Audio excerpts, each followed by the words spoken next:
Hello, everyone. How y'all doing? Good to see you. I feel like when I say a greeting, I sound like an office representative. So sorry if the business Annalyse comes out to play too much on this podcast. Dude, you could do like corporate voiceovers. You got the ish to like pull that off. Ooh. Wouldn't that be like a sweet gig? Like just like most ridiculous, like click to learn more, like talk over things. Anyway, That would be the that had nothing easiest to do with job anything. ever. Oh, dude, you would slay too. You got the voice for it, bro. You would slay.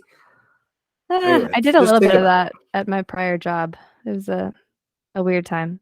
I liked it though, because I mean, theoretically, if you're doing it out of your home, you could like wear pajamas, you can do whatever you want, you can look however you need to look. It doesn't matter. And on that note, we're the Outliers. Speaking of not caring about how we look today, look at all my scruff, dude. I'm just like, I mean, I'm always glamorously beautiful, so I'm sure you're very shocked to see me dressed down. But here we are. You're a gorgeous So, man. oh God, I'm broken. Okay, so I guess we should tell the people who we are. So, Yeah. why don't you tell them your name? I'm Annalyse, Annallyse. Don't spell it any other way. Don't call me Anna. Pet peeve. Life pet peeve.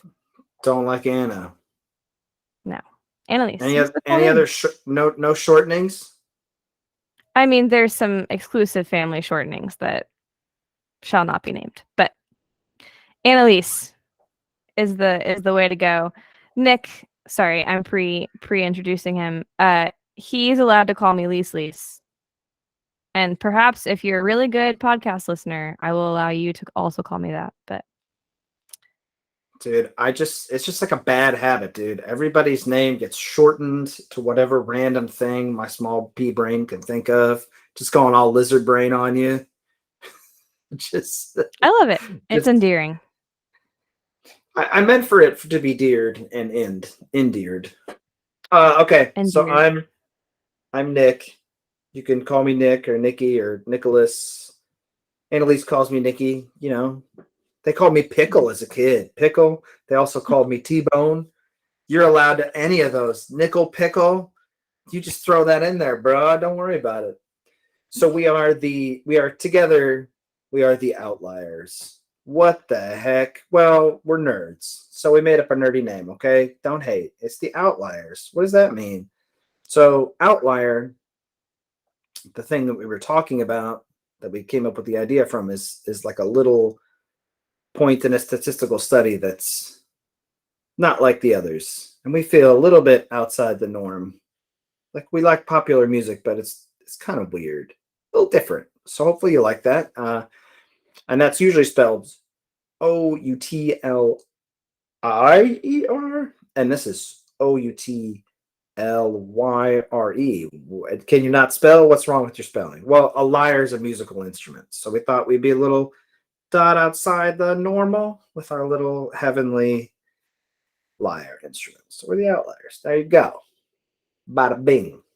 This is where I really want to do like an actual plug for us doing like dressing up as Cupid and playing the lyre for people's private parties and corporate events.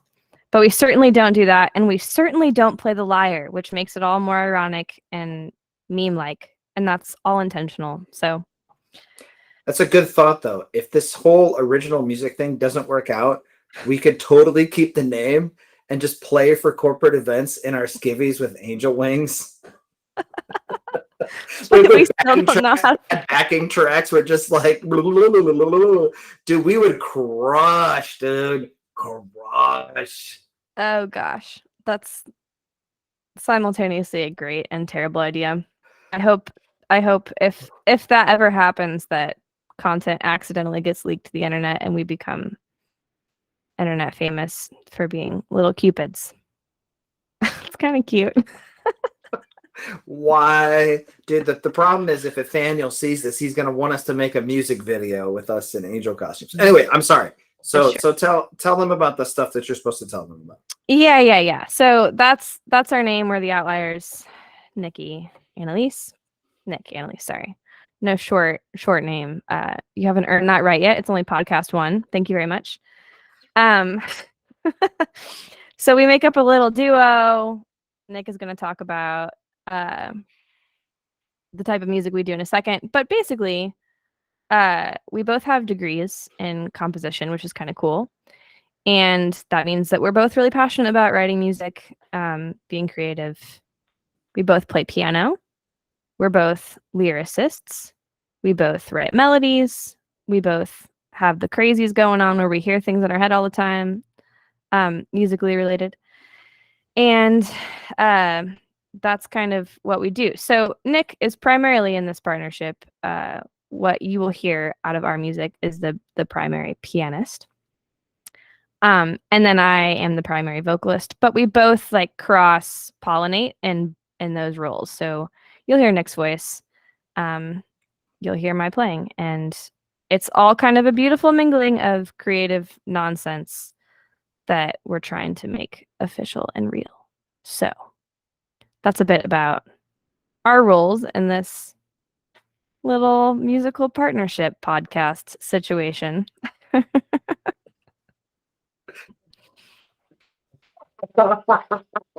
Dude, Annalyse, you will. Oh, noise reducing.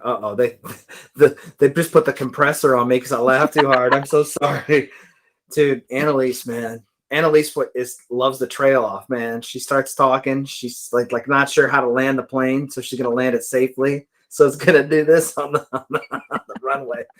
Okay, we're stylistically, we are. I mean, electro-pop would probably be the best genre descript. You know, we enjoy the Phoenixes, the Passion Pits, the the Penguin Prisons.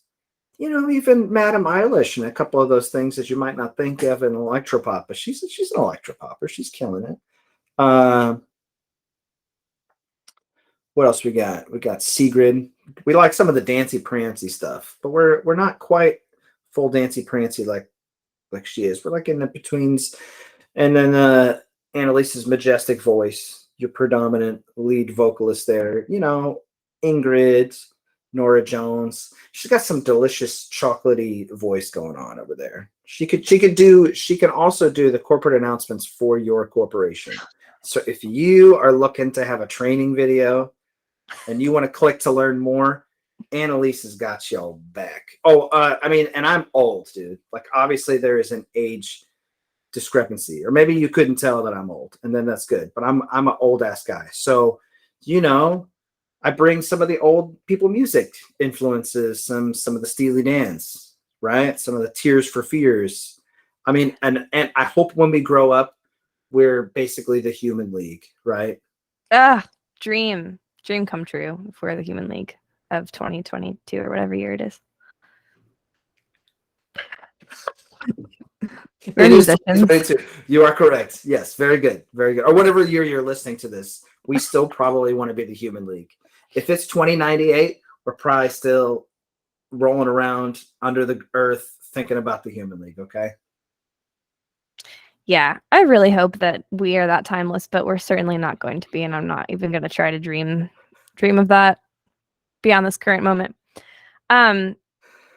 Yeah, how did we meet? That's such a great question. Thank you so much for asking.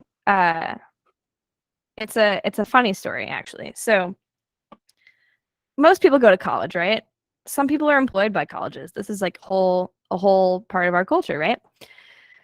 So Uncle Nicky over here was working his absolute adjunct dream at the collegiate level. We will not name the institution of which we were colliding in because that's, you know, we don't want to defame their majestic glory. We're not going to bring honor to that squadron. Like, it's going to be a problem. There may be a lawsuit. They're going to say we didn't really mean that degree entirely. So yeah, we better not talk about it.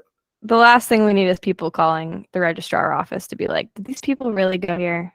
you know, don't question our legitimacy. I have a whole diploma to prove it. I don't know if Nick still has his, but anyhow, we were both students there in different decades, and Nick went on and got really good at everything and kind of waddled his way back to that institution, liberal arts school, music school. And he was my accompanist. Ooh, fancy, so cute, so scary. I was a student. I was getting a songwriting degree. And Nick and I had these weekly accompaniment rehearsals one-on-one where he was basically paid to either provide free therapy or provide the screams of rage as to why my musicianship was not up to snuff. And somehow I came around, and though I hated Nick for a long time, like lovingly hated him. I was like, he's really cool and he's so good. He has good advice. He says good things, but he's also scary, and I have a fragile ego.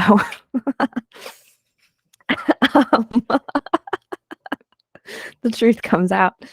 Dude, I feel like I need to embrace the scary more. I thought like I was the least scary faculty member there. You totally were. Yeah, I'm like a 2-foot tall troll, dude. Like there's no way, nobody's scared, but people were scared. People say the word scared. It was like, no, man, you were. It's like when you're journeying up to the top of the mountain. The mountain looks scary.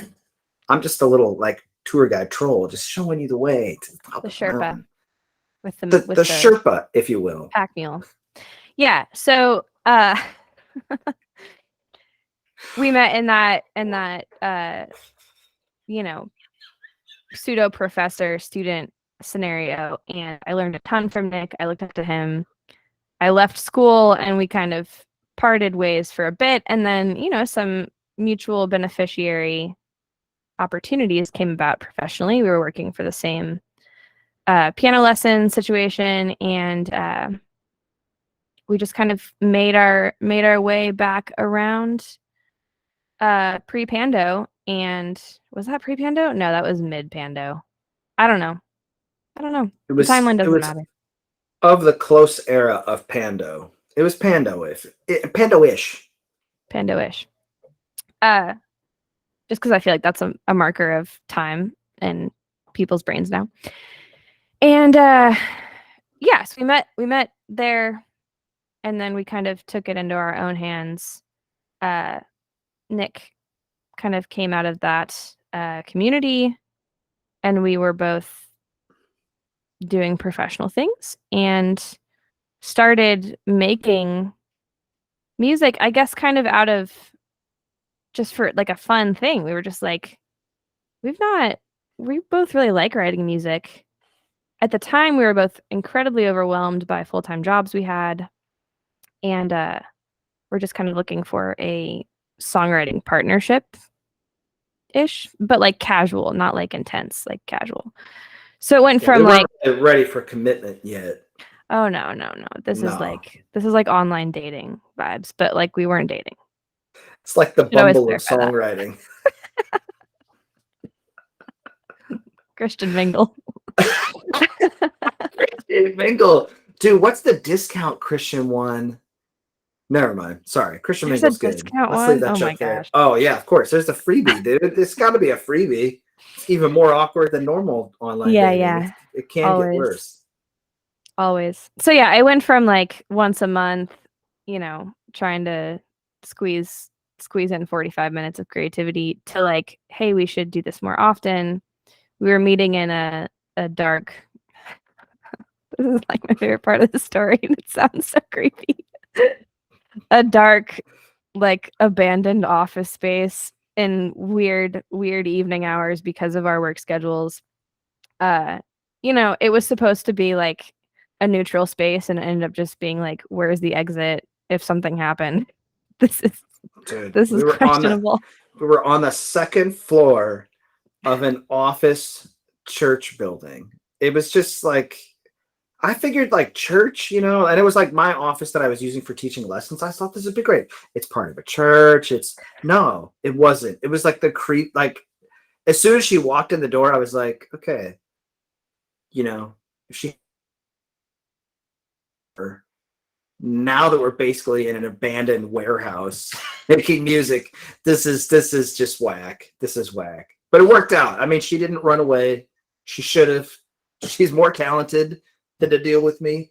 And she definitely was in the middle of Creepville, but she stayed, she hung out, she muscled her way through, and here we are. Yeah, worth it all the way. So, you know, over time we were kind of just building little tracky poos in you know, various DAWs, and then I kind of came upon my own little studio setup in my home, and it became like a super frequent thing, like once a week to like 3 or 4 times a week to like, hey, are you still up? Can I come over and write music with you? And we were certainly burning the candle from both ends and dying physically from the lack of rest and the burnout. But we were also super energized by the stuff we were doing, and through the consistency and frequency of our meetings and of our writing, we kind of found this electro-pop sound and dialed that in. And, you know, flash forward to now, we're like a whole project deep, and we've got a crazy big library of tracks that are ready to have lyrics and vocals and beautiful things added to them. So it's been a cool little venture that started in a very different place and ended in a kind of a dream we're both pursuing of wanting to write music and teach people a little bit about how to write music and just master the craft of being creative in a partnership. So long story short, Nick is really cool, and you should listen to him talk when he's yelling at you about your craft, because maybe he'll be your business partner one day. And invite you to his creepy church office. You know, you never know. You might be the next lovely being to be invited to the Creeperville. Yeah, so man, we got some music coming out for you. We got some podcast diddles, some educational viddles. You know, we might be helping some people produce some things. Like, who knows where this little journey is, but we know we're going to be creating, and we know we're going to hopefully get better at creating, and we hope you get better at creating. You know what I'm saying, dog? Yeah, we're super excited. We're excited to just run our little grandma mouths on this podcast and hope you like learn one thing or nothing at all. Just have some infotainment. And we're just here to support your venture and try to share what the heck is in our brains creatively. So thank you for listening to our first podcast. Hopefully it only goes up from here. It's got to. We're gonna take things up. We're gonna take it higher, bro. Don't worry. That's how it works. So without further ado, we're gonna say Bye. bye. Bye.